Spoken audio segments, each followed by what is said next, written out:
সুপ্রভাত, আবার চলে এলাম সকলের সামনে আমাদের রান্নাঘরে।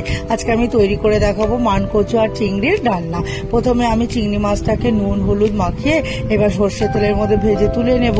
এবার ওই তেলের মধ্যে জিরে আর গোটা গরম মশলা ফোড়ন দিয়ে আর মানকচু আলুগুলোকে ডুমো করে কেটে রেখেছি, এবার ওইগুলোকে দিয়ে দেবো। দিয়ে একটু নাড়াচাড়া করে ঢাকা দিয়ে রাখবো। ঢাকাটাকে তুলে দেখে নেবো একটু ভাজা হয়েছে, তখন ওর মধ্যে টমেটো কুচি, আদা কাঁচা লঙ্কা বাটা, পরিমাণ মতো নুন হলুদ আর জিরের গুঁড়ো, ধনের গুঁড়ো আর কাশ্মীর লঙ্কার গুঁড়ো, লাল লঙ্কার গুঁড়ো অল্প দিয়ে ভালো করে মশলাটাকে কষিয়ে ঢাকা দিয়ে রাখবো। কিছুক্ষণ পর ঢাকাটাকে তুলে এবার টক দই একটু জলে গুলে রেখেছি, টক দই দেবো, স্বাদের জন্য একটু চিনি দেবো, দিয়ে আর ভাজা চিংড়ি মাছটাকে দিয়ে ভালো করে মশলাটাকে কষিয়ে এবার পরিমাণ মতো জল দিয়ে ঢাকা দিয়ে রাখবো।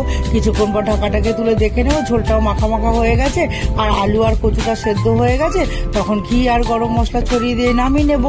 তাহলেই তৈরি হয়ে যাবে মানকচু চিংড়ির ডালনা।